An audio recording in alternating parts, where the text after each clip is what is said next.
Então, retomando nossos trabalhos na construção da playlist PHP, Programação Orientada a Objetos, com banco de dados MySQL, nós criamos na última videoaula o script básico para criação do banco de dados.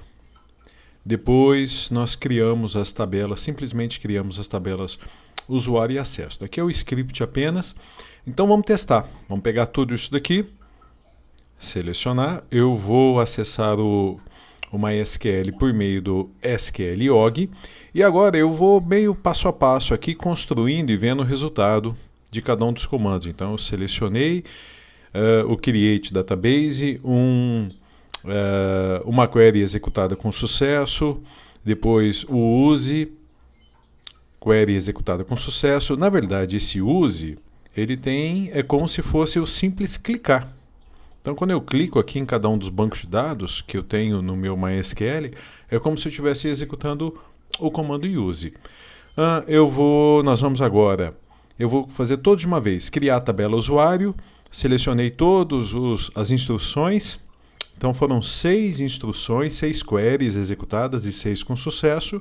A tabela do usuário foi totalmente construída e agora nós vamos construir a tabela acesso. Selecionei, executei e 5 queries, 5 instruções e todas elas executadas com sucesso. Se você tiver dificuldade ou tiver problemas, vem executando comando a comando. Seleciona um comando, executa, seleciona mais um comando, executa.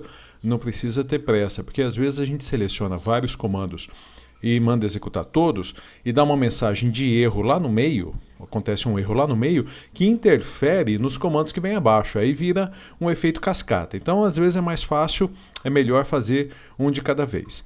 Depois que os comandos foram feitos, foram executados, nós temos aqui o nosso projeto PHP-PO com MySQL. Então as duas tabelas, a tabela usuário com os campos ID usuário, nome, e-mail, senha, CPF e acessos, e a tabela acesso com os campos ID acesso, data, DTHR, data hora, e o ID usuário. Então a primeira parte da construção do nosso banco de dados, ela está concluída, e nós vamos agora começar a enriquecer o nosso banco de dados. Muito bem, então vamos lá, vamos tratar primeiro aqui da tabela usuário.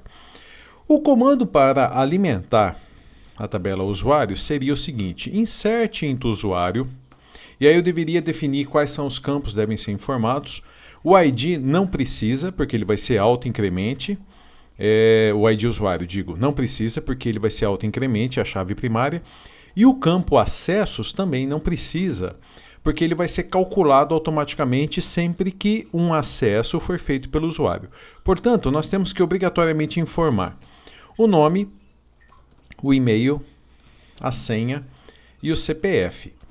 E fazemos isso informando que os valores são, e aqui eu coloco entre aspas ou apóstrofos, o nome, o e-mail, a senha e o CPF. Coloquei todos eles assim porque todos são do tipo varchar. Então os campos do tipo varchar, text, data, date e time, eles têm que ser delimitados por apóstrofos ou aspas.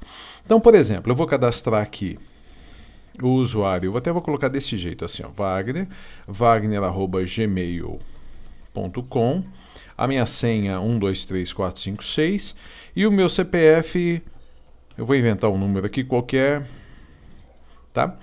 Então, esse seria o comando para cadastrar, para inserir um usuário. Eu vou jogar isso daqui lá no SQLog, vou executar. Então, veja, uma query executada, uma query com sucesso, e aí select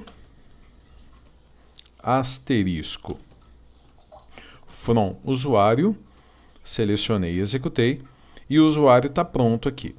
Muito bem, mas observe o seguinte, nós vamos agora aprender aqui alguns recursos para incrementar, para deixar o nosso banco de dados ele mais funcional. Esse comando está certo, insert into usuário,